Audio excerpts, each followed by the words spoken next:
and it's important to say one of our core goals was also that we didn't want to break the experience for those people who've played FIFA on the 360 or PS3. If you want to play on the Wii U, you can play exactly the same way you would on those consoles.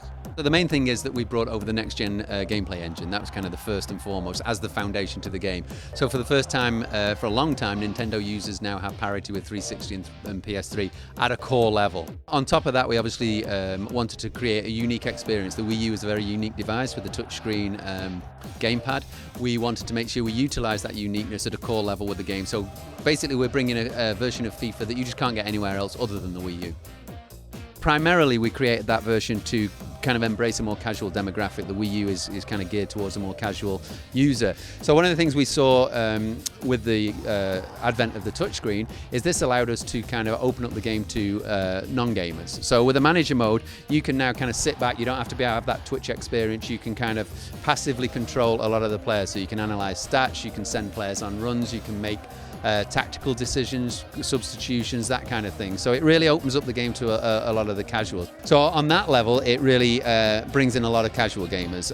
From a hardcore perspective, there's use for in that range in the sense that it really surfaces a lot of functionality that's already in FIFA, but is kind of a little tricky to get to. So for example, substitutions, you have to pause the game, you go into a sub-menu, so on and so forth. Likewise, formations, I don't think many gamers change their formation that frequently, purely and simply because it just breaks the flow of the game. So now all of that is available on the gamepad. You can do that on the fly. So I think what you'll find is hardcore gamers will love it in the sense that they're now able to make much more, many changes, tinker with formations, change tactics, that kind of thing, without breaking the flow of the game. So you get a much more flowing and enjoyable experience as a result of it. Core to that, we are retaining the authenticity, all the award-winning gameplay engine, all of that stuff is still there. Obviously, I'm a core gamer, so I'll be playing the game as I would on the 360 PS3, and that was one of our core mandates, is we didn't want to break that for that functionality. If you've got a friend who plays the PS3 and he comes over, he doesn't have to relearn the way you play the Wii U. So that's kind of one of the core things for us, is that we retain that award-winning experience. On top of that, we've now obviously put on a lot of this Wii U specific functionality, and from my perspective, I just think it enhances the game a great deal in the sense that you now have a lot more control over other things that were in there before, but you perhaps never used because it was quite kind of clunky to get to. So I think in the real world, just as in the real world, if a team goes down 3-0, they don't stick with that formation they went out with. Something's obviously going wrong, so the manager makes changes, he shouts, changes up the tactics. Up until now, I think a lot of that was missing from FIFA in the sense that people just didn't want to break up the game and go in and change it. And if they did, they only maybe did it once or twice a game. Now you can literally do it as many times as you want without breaking that flow.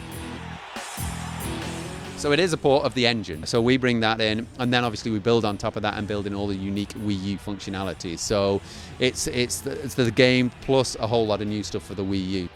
So it takes all the assets and art assets and animations and everything, all of that is brought over for PS3 and 360, so it's on par with that. There were certain areas we were able to visually improve upon, but at its core level, it's got all that, the physics engine, which kind of revolutionized the way the game plays. It's no longer canned animations, it's real-time physics, real-time reaction. All of that is there from the PS3 360, so it really does level the playing field between the three consoles, which we haven't seen for almost a decade now. Our kind of development changed somewhat as we learned more about the new hardware. When you see the twin screen, you often instantly think, oh, maybe we can do something like a player's eye view, celebration eye view, that kind of thing on that lower screen. Ultimately, what we found out, there's no processing power in the actual gamepad itself, so to do that, you need to basically replicate the screen twice, which really hits frame rate. So I think the biggest change from our initial kind of view of the game, the hardware, was that we kind of realized the limitations and had to adjust the game accordingly. So the most popular online and offline mode in FIFA 13 on 360 PS3 right now, FIFA 12 should I say, is the Seasons mode. So that is an online mode where you play against other users online. So it was key for us to bring that mode in. So we have that full mode in the game, which, like I say, is the most popular mode currently in FIFA. So it has got full online capabilities in that sense. We are a launch title, so you'll be able to get your fix of FIFA as soon as you pick up your Wii U.